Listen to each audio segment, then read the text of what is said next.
Blair is rumoured to be a sovereign knight of Malta, whilst Bush is confirmed as being a knight of Eulogia, his title bestowed upon him whilst laying in a coffin at the Skull and Bones Secret Society headquarters at Yale University. Blair and Bush claim to have democracy and freedom as their #1 priorities, but both have sworn blood-curdling oaths of allegiance to ancient Babylonian, Egyptian and Jewish demon gods. Both have sworn on pain of death not to reveal the secrets of their Masonic orders. Both have been initiated into the age-old Illuminati global network, which is obsessed with death and murder. I mean, are we being ruled by politicians who consult with Baphomets and demons? Yes, we are. The way the world is structured is like a compartmentalized pyramid, and it's pyramids within pyramids, like Russian dolls, one doll inside a bigger doll inside a bigger doll. So you'll have a compartmentalized pyramid that is the British government, for instance, where the people at the bottom don't know what the top is really going towards, what the agenda really is. Just as in in a bank, you've got a bank, and the people at the bottom of the bank who take the checks over the counter, they don't know what's going on above them, and they don't know what's going on above them. And eventually, in all these pyramids, you have a tiny little number of people at the top that are actually the only people that know how the whole game fits together. Everyone else is just playing their part in ignorance. And so what the Illuminati do is they make sure that only their people, or those that are not a problem to them, will reach those levels of power in which decisions have to be made to push this agenda forward. When people say sometimes, well, you see these people everywhere, you see these one and these one other. No, hold on a second. No, they're at these high positions of power. Therefore, because of this process of filtering them out, if you're not one of us, mate, you ain't going to get sponsored by the right people to get these positions of power. And if you slip through the net, there's going to be a scandal, or there's going to be something we're going to bring up that's going to bring you down, because you're not one of our guys. And so therefore, the ratio of people who are into these dark satanic rituals, etc., to positions of real power in the world are very, very high compared with the general population, where it's nothing like as high, of course. And so the question answers itself, in my experience, when people say, do you think the Prime Minister of Britain's involved? And my reply is he the Prime Minister of Britain? Yeah, well, he's involved, particularly Britain, because the reason, you see, that you cannot put a cigarette paper between the British Prime Minister ever and the President of the United States, whether Democrat or Republican, is because both are answering to exactly the same masters. And Blair and Bush, who are gophers, I mean, the real power you don't see. They're just, they're on public display, they're still at gopher level. They are far more terrified of those in the shadows dictating to them than they are of public reaction to them. Because the most that public reaction can do is kick them out. It's not the most that the people in the shadows can do. I was talking years, indeed, before Blair came to power, that Blair was a chosen one, and that he would be brought through. And one of his tasks would be to take Britain into the euro, among many other things. And this is why Bush and Blair speak from the same song sheet, because the same people are handing out the song sheets. So yes, absolutely is involved. And so are the British royal family in horrendous rituals that go on at places like Balmoral. And if what really goes on comes out, and it will, people like Bush and Blair and the British royal family will have to reincarnate many times to complete the sentence.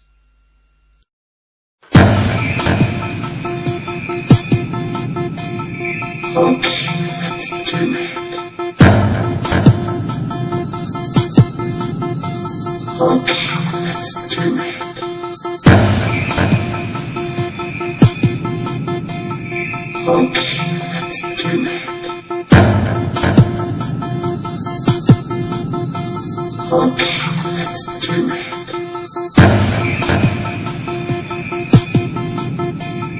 I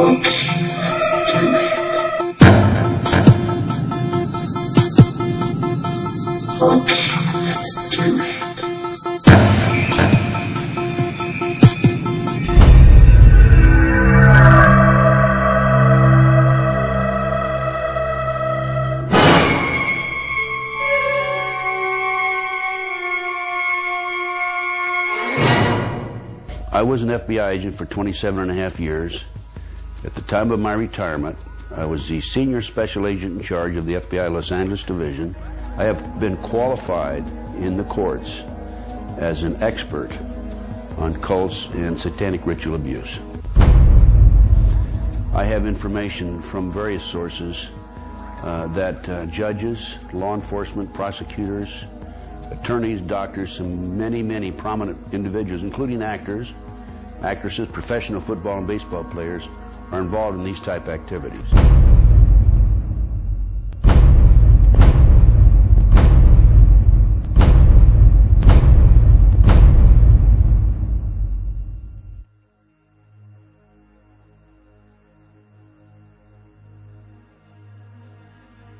If you go back 225 or 30 years ago, you have what we call the Illuminati that was established in 1776.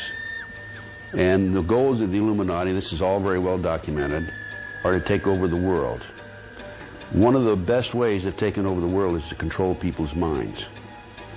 So what's happening in America, and based on my research and my interviews with numerous individuals, is that the powers that be, the higher-ups, the people in the Illuminati, are using the satanic cults as a means and as a tool to condition individuals and to make them victims of the mind control, MK Ultra mind control program. There's probably close to 4 million practicing Satanists in the United States alone, based on my intelligence information. The Royal Archmasons describe their highest-ranking brothers as Grand Solicitor Generals of the Supreme Grand Chapter. There is a secret word, the name of the true Masonic God, which none are allowed to say in public. This name is Yarbulon.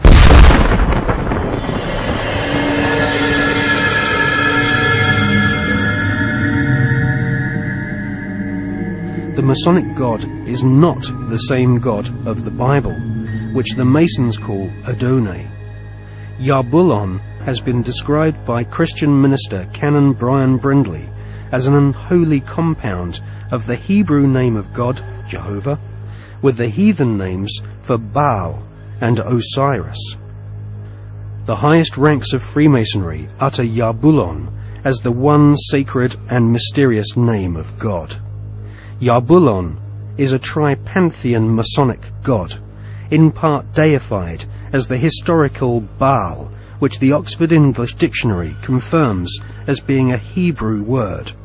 Baal is the chief male deity of the Phoenician and Canaanite nations.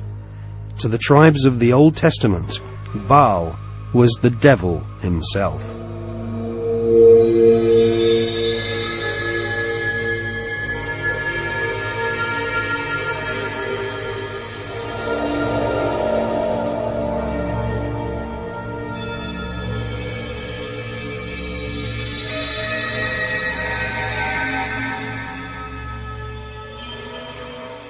Albert Pike is America's most celebrated Freemason. Pike was Grand Commander Sovereign Pontiff of Scottish Rite Freemasonry in the southern and western United States from 1859 to 1891. Scottish Rite Freemasonry has its own headquarters at the 33rd degree in Edinburgh. The United Grand Lodge of England has tried to deny that the true god of Masonry is Yarbulon, or has anything to do with the devil.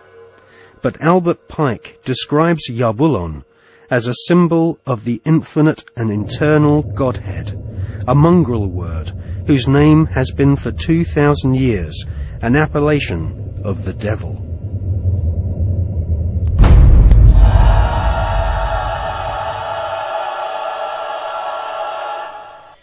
On the 14th of July, 1889, Albert Pike issued these instructions to 23 Scottish Rite Supreme Councils throughout the world. We worship a God, but it is the God that one adores without superstition. To you, Sovereign Grand Inspectors General, we say this, that you may repeat it to the brethren of the 30th, 31st, and 32nd degrees.